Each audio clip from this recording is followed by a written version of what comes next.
Tiffany here with The Crafty Home, and today I have a book review for you.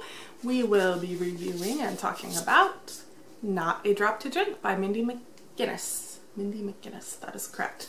I believe this is YA.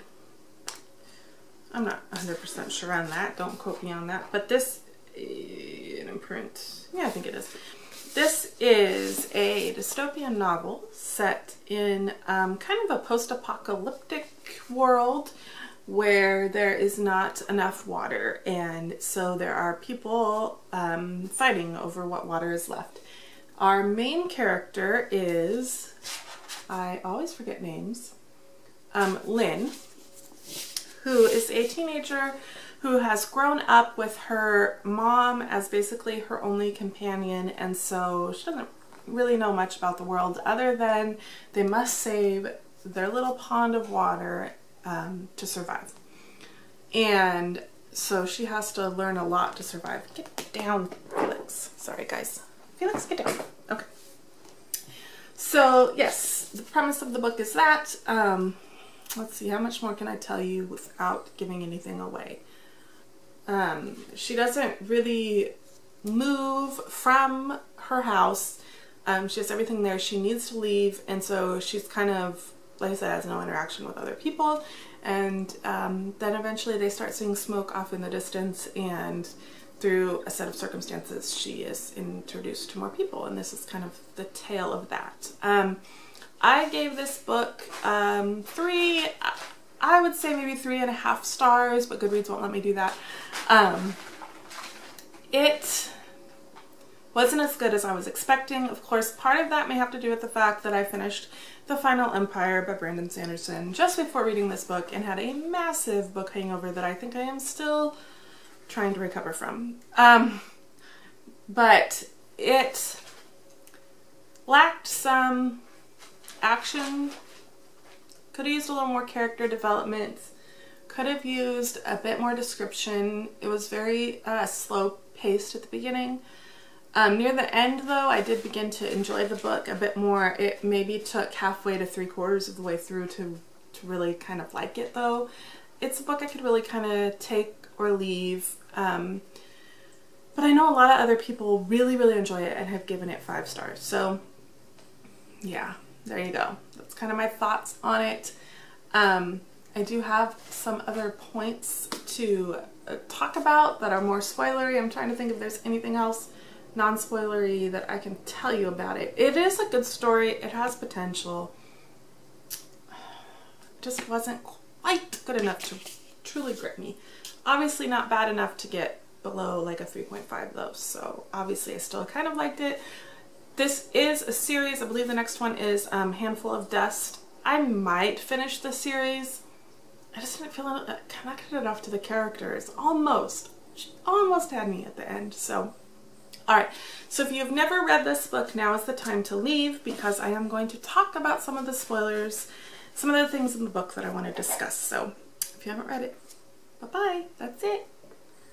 Okay. Now this is for those of you who have read it. I don't know about you, but it just seemed so slow. It just took forever. So let's see if I can list some of my issues with the book. First of all, the mom drove me nuts. Did the mom drive you nuts? Because the mom drove me nuts. Even when she was dead, she was still driving me nuts. You know, she dies, and I'm almost kind of thankful she dies almost, because she was really starting to annoy me with how much she protected her daughter and was just like, kill everybody. And just, I don't know, like I just figured there was something really weird about her. And yeah, she just drove me nuts. Like, this girl had no clue. She's a teenager supposedly. I'm not quite sure how old, but I mean, she should know about boys, and her mom just teaches that all boys are bad. Like, every man alive is horrible. That's just not true. I don't know. Like, it seems like it would have been more effective to tell her to explain maybe about relationships and interactions with men. I don't know. I understand you're living in a post-apocalyptic world, so you may not feel the need to explain things that like you would in normal circumstances. I don't know. I can't say that I wouldn't necessarily be any different. Our main character, like, you know, knows nothing of life other than this post-apocalyptic post-apocalyptic world, but I feel like she misses out on a lot of things because of her mother's protectiveness. Obviously, because later in the book she begins to trust people and have interactions with people and fall in love. And can we just talk about that? Like, when he dies at the end, and now I can't even think of his name, like, that's how I just read this too. That's how unconnected I was to the story. Oh golly, what was his name? Eli, I think is his name. When he dies, I was just like, no, seriously? And first of all, when he dies, I didn't even understand it. It was so poorly written, that scene, that I didn't understand that he had died. It was confusing. Is that just me? Maybe it was just me. But I just felt like things weren't described good enough, weren't fleshed out enough to really understand what had happened and why he died. Like, fire gets on him, I understand, and so he burns, and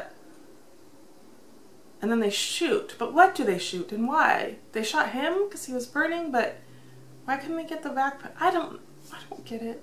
I guess he couldn't get it off fast enough. I mean, I guess the more I think about it, like, I understand, yes, he died and that's what you see, but like, why couldn't you have explained it a bit more so I don't have to sit and think about it for quite a long time to understand what happened? Like, come on now. I feel like I'm just gonna rant about this book, and I'm really sorry, but the other thing I did not like is we don't know why. Why is there a shortage of water? Like, do you think maybe you could explain that to us? I understand how at the beginning maybe there was some like sense of mystery that there's this whole like post-apocalyptic world, okay? And we know a little bit more when we kind of learn about the cities and how they started, and they did talk about how, you know, it started with there was no more water in the houses, and then they started putting it where you had to go buy it from somewhere, and then, but why? Why? Is there a shortage of water? It doesn't seem like it. I mean, the river still has water that ebbs and flows like it does now. I mean, what happened? I don't get it. It does not explain it. You can still drive a well down because, what, Stebbs or whatever could? Is that his name? I did like him, actually. He was probably my favorite character in this book, but so he could drill down to water. Why? Why all of a sudden? Like, it's never explained. And sure, she may explain it in later books, but I would have liked that. Was like it power-hungry people, so they tried to just make it in cities? Are they trying to, you know, create this crazy dystopian type world? Is it just post-apocalyptic? Was there some sort of bomb or chemical or just natural happenings from humans, you know, slowly depleting the water? I don't know, and I want to know, and I don't feel like it was even, like, I don't feel confident that she's going to ever explain that to me. I don't feel confident that she knows the backstory. Sorry, Miss McGinnis, but I just don't. And I think that's probably what bugged me the most. I didn't feel like I knew enough to truly be invested. I felt almost as lost as Lynn does at the beginning of the book, and maybe that's the way she meant it to be, but it's just, it didn't resonate with me. So, yeah. Tell me what you think about it. Let's discuss it in the comments. If you love this book, tell me why. Tell me why. And if you've read the other books in the series, tell me if it gets better. Because I know a lot of times, like, the first book isn't that great, and then it gets better, which almost has me wanting to read the next one just to see if that's the case. I'm not going to buy it, however. I did buy this one. I'm not buying the next one. I don't know. I was disappointed, unfortunately. So there's my thoughts on Not a Drop to Drink. Let's discuss it down in the comments, and until next time, I'll chat with y'all later.